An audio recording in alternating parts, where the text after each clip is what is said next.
buenos días, ¿cómo les va? Empezamos una nueva emisión de Los Siete Locos.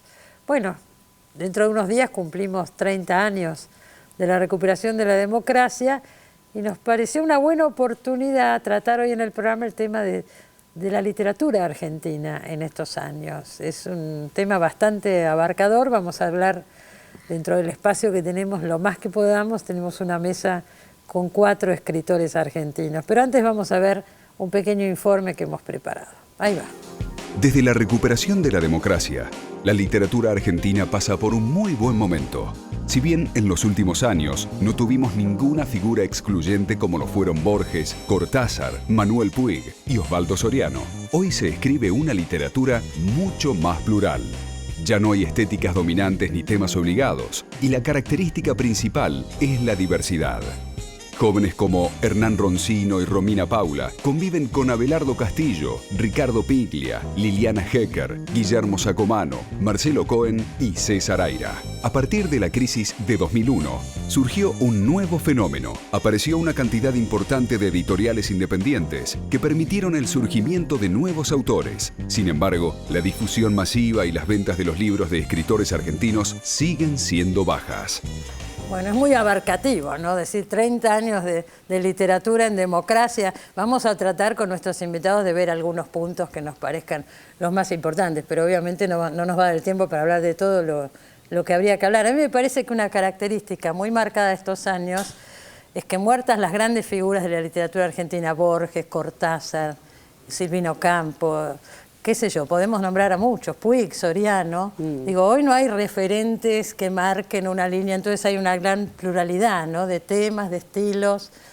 Me parece que esa es una característica de la época. No sé quién quiere empezar. Carlos, que lo veo ahí. Yo pensé que yo era uno de los referentes de la época. Bueno, digo los que ya no están. Ahora vamos a hablar de los que están también. Sí, yo creo que, digamos... aparte de eso, y que tiene que ver con cuestiones de cómo se rearmó el mercado editorial después de la crisis, y que es bastante más fácil publicar para los jóvenes de ahora, como Brusone, que lo era para los jóvenes de mi generación. Eso cambió muchísimo, ya lo vamos a hablar más a fondo. Sí. No es que publique cualquiera tampoco. Pero... Y más o menos, porque hoy en un blog publica el que quiere, ¿no? Ahí sí, pero incluso en formato libro, digamos... Es mucho más fácil. Y es mucho más fácil que en otros países que tienen industrias editoriales más fuertes, como Inglaterra, por ejemplo, que el mercado apunta más a grandes nombres que venden mucho que a muchos nombres vendiendo pocos cada uno. Pocos cada uno, claro. Porque hoy, digamos, ¿quién vende mucho? No es tan sencillo. Acá en la Argentina, depende de qué entiendas por mucho. Mira, acá 1500 es un bestseller. 1500, vamos a marcar eso que es un punto, porque no siempre fue así en la Argentina. 1500 ejemplares hoy es un bestseller, ¿no? No. Sí, acá sí. Me parece una pequeña exageración. No, acá en la Argentina estoy hablando. No, eso solo publica afuera, ya vamos a hablar de eso también. Pero acá... 500 ejemplares vende un libro. Vamos a decir las cosas. Si vende 3000, que también que es editor además. Para literatura argentina estamos hablando. Sí, literatura. 1500 ejemplares es una excelentísima venta hoy en Argentina. Impresionante, es una gran venta. Sí. Y antes un libro de 1500 ejemplares no existía prácticamente. Eso es un punto medio, podría decirse en contra. Yo creo que sigue sin existir de alguna forma, ¿no? Claro. Un libro de 1500 ejemplares. Sí, y demás también. Y demás también. Es como si todo estuviera en ese estado de inexistencia. ¿A qué atribuyen esto? Esto es un punto importante, porque digo, la literatura argentina tuvo épocas de mucho auge, digamos, y de mucha difusión. Hoy no es el caso. ¿Qué pasó? Pasaron muchas cosas, pero bueno, podemos ver algunas, si les parece. Sí, es una pregunta que me hago a diario, casi laboralmente, y no tengo una respuesta. Podría decir por la negativa. Podría decir que no pasa por la calidad, porque uno podría decir, bueno, hay mala literatura. No pasa por la calidad. Prácticamente pienso lo contrario, pienso que esta es una de las mejores épocas para la literatura argentina. Así que no pasa por ahí. No. Quizás, además de como si fuera un juego de mamushkas, de un tema muy general que hay que mencionar, lo que también es un lugar común de una crisis general del lugar que ocupa la literatura en relación al prestigio social que hoy está dado por otras cosas. En la conversación está más presente hablar sobre celulares que sobre libros. Sí, vamos a decir que en el mundo. En el mundo, por eso decimos esto y después ya no hace falta, no toca solamente Argentina, pero eso está. También hay una... Me gusta a mí la literatura argentina contemporánea porque va cada vez más, o más más heterogéneamente, pero hacia caminos más experimentales o más de más riesgo, y eso en general aleja las artes de la gente. Eso mismo pasó en la música también. La música clásica o contemporánea de hoy no es lo mismo que en la época de Wagner o de Mahler. ¿Podríamos decir que son los temas también, o la manera en que se abordan los temas? Digo, antes era una literatura más referencial con la realidad política. Yo quería decir una cosa que una vez le escuché decir a Chitarroni, que estoy muy de acuerdo, dijo: la literatura solamente vendió en la década del 60. Bueno, porque pero lo que quedó, vos quedó, mencionaste a Borges, ¿no? Sí. Pero Borges vendía 100 ejemplares, 200, 500. Sí, es cierto. O sea, las cifras de venta que hay ahora son parecidas a las que había en la década del 40, 50, con la diferencia que ahora hay más población, ¿no? Claro. Pero fue un momento, los 60 y 70. ¿no? Pero hay más diversidad, ¿no? Que Mucha esto lo más. comentaba Carlos. Muchísima Quizás esté más repartido en líneas completamente diferentes, porque yo no creo que sea o referencial o fantástica. Me parece que en ese sentido hay bastante riqueza, ¿no? Y aparte salir de los grandes grupos hay muchas pequeñas editoriales, No, pero me parece que nombres nuevos todo el son tiempo. Dos temas. Yo creo que este es un momento de enorme riqueza en la literatura argentina. Hay muchos muy buenos autores. Por ahí no hay una figura exclusiva, como puede ser un Borges o un Cortázar, pero hay muchos y muy buenos escribiendo, y la calidad es alta. Que no tenga difusión es otra cosa, pero que eso, lo dijo Carlos al principio, es un muy buen momento, ¿no? Pienso. Sí, yo aparte pienso también que la literatura, digamos, uno tiende a pensarla simplísticamente como una relación, digamos, uno a uno, autor-lector, como que la única cadena de transmisión es, digamos, como le decía la Feria del Libro, del autor al lector. Y en realidad, digamos, por ahí los que leen no son tantos, pero esos que leen a su vez o trabajan en el periodismo, o en televisión, o en el cine, o son maestros, y se arma como una cadena de transmisión donde lo que uno escribe no llega por ahí directamente a mucha gente, pero indirectamente sí. Digo, yo creo que en ese sentido la literatura ni acá ni en otros países del mundo ha perdido tanta importancia. Si uno solamente mira las ventas de los libros, pareciera que sí. Sí, pero no es la duda. única manera en que la literatura de alguna manera se difunde Tampoco por la sociedad. hoy, sí, pero los canales de difusión, digo, los tradicionales, como pueden ser los suplementos culturales, los programas de televisión o de radio, digo, tampoco hay demasiados, o sea, tampoco hay demasiados canales de difusión, ¿no? Creo que estamos en una época en la que se está revisando todo eso, es como una especie de bisagra, ¿no? En el tiempo, donde no sabemos qué va a suceder. Entonces, lo que decía Carlos, para mí es exactamente así. Digamos, hay como una transmisión de esas sensibilidades que se van generando en textos o en películas o en lo que fuera que se produce, pero no necesariamente se transmite en ese soporte, digamos. Claro. Tampoco necesariamente en el soporte virtual ni en ningún otro soporte. Quizás simplemente es tocar de oído de alguna forma, ¿no? Es una especie de gran banda de rock, Ojalá ¿no? sea así, que está puede tocando ser. de oído. Y, y también me parece que modifica sustancialmente los blogs, es decir, todo lo que se puede leer por internet, que es muchísimo y que en verdad cambia, ¿no? Porque a veces decís, pero bueno, ¿cuándo puedo leer todo esto que te sugiere las redes sociales? Sin embargo, yo creo que es interesante porque yo he leído algunos textos que no creo que me hubieran llegado de otro modo que por una red social, ¿no? Es decir, que leo 2 o 3 líneas y sigo. Y esto me parece muy interesante. También por la imposibilidad de alguna gente de acceder al mercado editorial, que bueno, como sabemos, muchas veces no depende de la calidad, ¿no? Se No, accede, por supuesto. Pero es lo que decíamos al principio. no hay los blogs una ahora, el que receta quiere que puedas publicar, decir. será para poca gente, tendrá poca difusión, pero que se puede, se puede. Y otro fenómeno que acá puede hablar bastante Damián, porque está en eso y dirige una editorial, es el fenómeno de las nuevas editoriales, que surgieron después de 2001 y yo creo que abrieron muchísimo el juego a muchos autores nuevos que, si no, con los grandes grupos no tenían posibilidad. Y me parece que las pequeñas editoriales, que es como prefiero llamarlas, más que independientes, que son para un poco pretenciosa, es probablemente la más interesante que surgió en la última década, que es casi la cara opuesta a lo que ocurrió en los 90, que fue un gran momento de concentración, porque recordemos que los grandes grupos generalmente salvo Alfaguara, que armó su propia sede, compraban las grandes casas argentinas como Sudamericana o AMC. Sí. Y ahí había muy poquitas. Ese para mí fue un momento Ese clave, fue ¿no? un Las momento editoriales argentinas fueran vendidas a los grupos internacionales. Digamos, en sincronía con todo lo que fue el menemismo, digamos, en Claro. ese momento. Pero ahí estaba Beatriz Viterbo, Paradiso, un poco solas, no, totalmente solas, y un poquito después Adriana Hidalgo.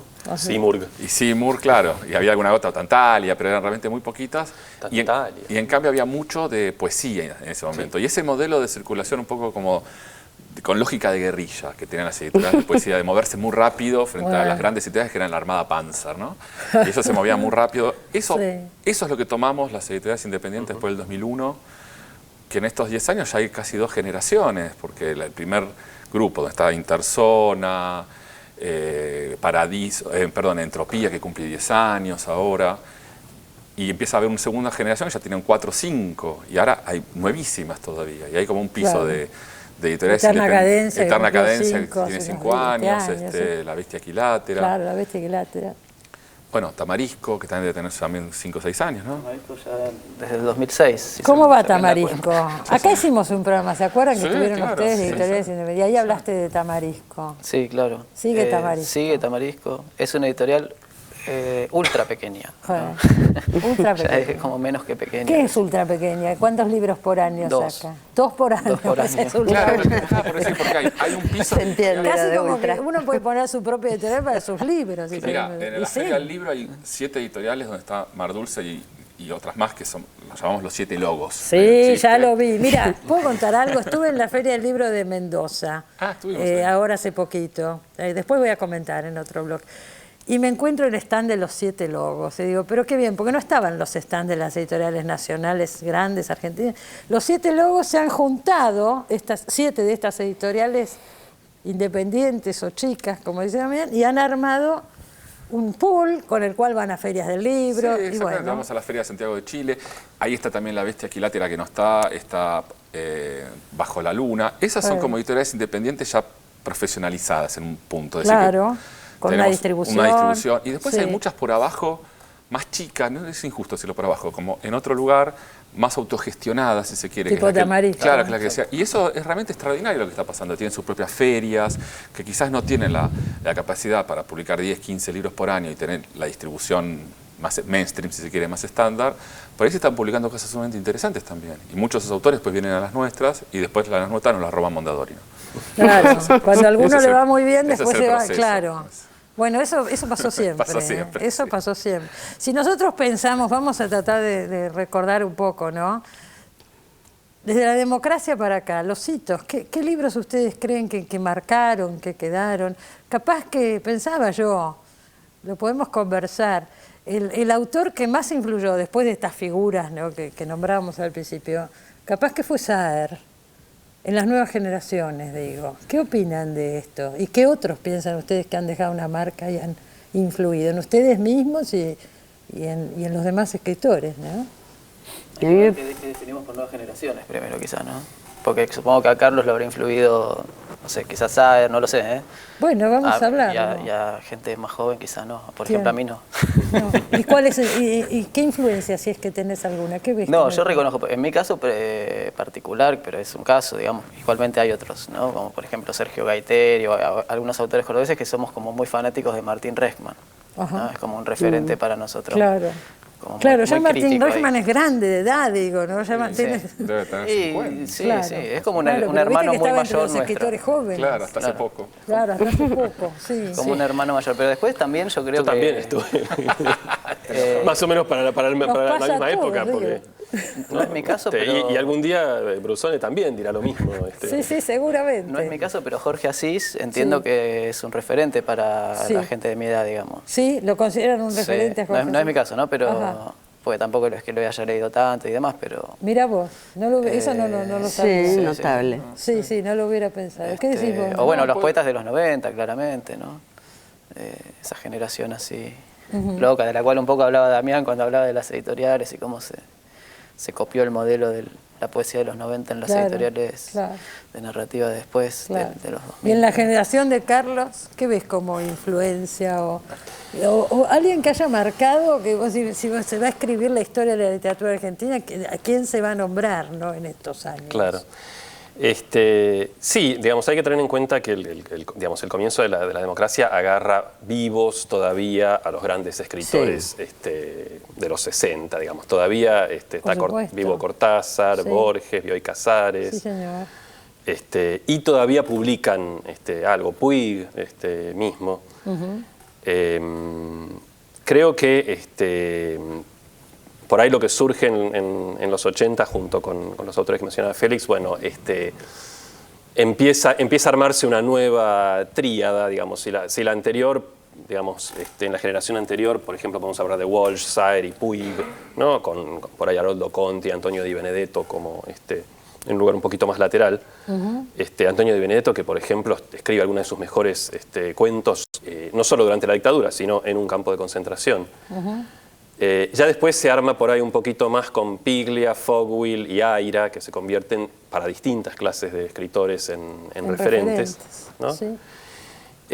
Y yo creo que sería la generación por lo menos inmediatamente anterior a la mía, y a partir de la mía sí se empieza a producir ya una especie de pluralidad o proliferación, donde es difícil, también quizás porque no ha pasado suficiente tiempo, ¿no? Por ahí, dentro de 30 años van a decir que el referente de la generación mía, alguien que hoy por ahí que ni se te ocurre nombrar. ni se nos ocurre. Puede ser. Eso también. Pero es verdad que hay una cantidad mucho más grande.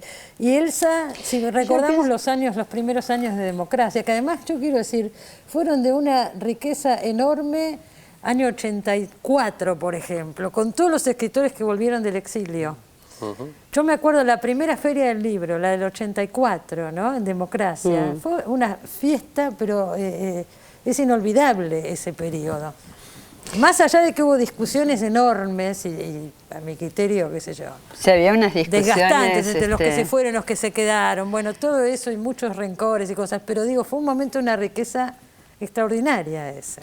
Era una discusión, ahora me estoy acordando, como bastante sin sentido, me parece, Sí, bueno, ¿no? pero- desde lo escrito, porque Pero unos obviamente, odios impresionantes. pero obviamente eso marcó a todos, ¿no? Lo que pasa es que también esos años están vivos, como decía Carlos, la influencia de Puig, la de Cortázar, están vivos, están produciendo, o sea, esas son las Saer, ¿no? Las influencias, digamos, de mayor peso. Pero la discusión era un poco absurda, ¿no? Pero- O sea, en el sentido de qué tenés que hablar, cuando en realidad a partir de las cuestiones de la dictadura, concretamente no se empezó a hablar hasta muchísimos años después. Hasta muchos años después. Pero en ese momento, sin embargo, se debatía, ¿no? Al mismo tiempo que aparecía en ese momento los juicios, los diarios del juicio. Entonces hay quien decía, bueno, ¿cómo hacer literatura sobre esto? Si Sí. están los testimonios. No, es una discusión que de alguna manera continuó durante muchos años. Es decir, ¿cuándo hay que hablar de algo? Claro. ¿No? ¿Cuál es la pregunta? ¿Cuándo hay que hablar? Bueno, lo primero, yo creo que hay que hablar cuando te surge escribir sobre Está eso. bien, No hay pero que parecería nunca. que tiene que haber un periodo de decantación. Sí, pero eso es así, ¿no? Es así. Y es increíble porque yo digamos, tuve la experiencia, bueno, por un lado grata, por otro lado nada grata, de sacar un libro al fin de los 90. Yo no vivía aquí. El libro A 20 años luz, ¿Y cuándo? que trata el tema de los desaparecidos y la dictadura. Sí. La apropiación de bebés, concretamente. Bueno, pero concretamente cuando lo escribí todavía no había en la realidad un chico que se hubiera buscado a sí mismo, que era el personaje de la novela. ¿Cuándo ¿no? fue que lo escribiste el libro En o el cuándo noven- se publicó? En el 98 salió en España. Mira. Pero lo que quería señalar es esto. Cuando vengo a la Argentina, todo el mundo me preguntaba, ¿y por qué escribiste sobre eso? Es decir, la sensación era tener que justificarme. Y bueno, hoy no... Imagínate lo lejos que estamos, afortunadamente, de eso. Pero yo creo que nadie se propone literatura de la memoria. Esto es algo que, no sé, en un momento tenés la necesidad de escribir, escribís y salió eso. Pero vamos a decir, porque es un dato para tener en cuenta, que este libro fue un gran éxito afuera y acá no circuló tanto. Bueno, aquí lo que pasa es que salió en el 99 en Mondadori porque lo eligió el director del grupo, que era mexicano, estuvo unos meses y desapareció por un error administrativo, ¿no? Y hasta el 2007 no fue publicado nuevamente en la Argentina. Pero digo, la situación que vivimos es muy diferente, la situación editorial y la situación social, ¿no? Sí. Pero siempre hay una pregunta y una cosa que me llamó la atención cuando estuve releyendo, reflexionando en esto de la memoria, es que en el 99, pues varios críticos que hoy, digamos, están por ahí hablando, dicen, por ejemplo, no, el tema satura. Lo que es gracioso es que saturaba. Lo que pasa es que antes de que sucediera. Antes de que sucediera ya saturaba. Está Félix Brusone, que escribió Los Topos, que trata el tema también de los hijos de desaparecidos. Vos sos hijo de desaparecidos, sí, ¿no es cierto? Y digo, lo aborda desde una estética totalmente diferente, o sea, hay montones de abordajes para este tema. Y justamente me llama la atención una generación como la de Félix, el abordaje es otro. Sí, claro. Bueno, digo, igualmente siempre hay antecedentes, ¿no? Porque, digamos, al abordaje que te referís, supongo que es esta cuestión de que, digamos, hay como una desdramatización del asunto, ¿no? En un punto. Absolutamente. Bueno, a la vez está trabajado, no es que no se trabaje, digamos, que se pase por encima, digamos. Quizá un poco heredera esta desdramatización de esto que decía, como estas referencias como Martín Reisman, ¿no? Que es un escritor que es superficialidad pura prácticamente, ¿no? O sea, hay que encontrarle el fondo por otro lado. O quizá cuando mencionaban a Aira, ¿no? Claro. Este tipo de autores que uno lee y los ve livianos, ¿no? Como esa liviandad, que un poco creo que está funcionando hoy en muchos de nosotros, ¿no? Esas formas de narrar. Pero igualmente hay antecedentes para este trabajo distinto sobre esos temas, porque de hecho en 1990 Rodrigo Fresán publica Historia Argentina, que es un libro donde aparece todo ese tema y no aparece como ¿no? de una forma densa o digamos, hay una escena de secuestro, ¿no? Revienta en una casa un grupo de tareas y está mirado desde la mirada de un niño y no es algo muy es cierto lo que decís. Muy pesado, no es esperable. No es lo esperable, para esa época no es nada esperable. Para nada, y por eso en ese momento impactó mucho también el libro Historia Argentina de Fresán. Yo pensaba en Laura Alcoba, por ejemplo, que escribe La Casa de los Conejos, que también es una historia de un chico durante la dictadura, y el abordaje es totalmente distinto. Y generacionalmente por ahí están más cerca que Elsa, y es más en el estilo de tu libro. A 20 años luz. Bueno, más o menos porque es testimonial, digamos, lo de Laura, ¿no? Claro. Además, quiero señalar que Laura, si bien es una historia argentina, es una autora francesa, en el sentido que escribe en francés, ¿no?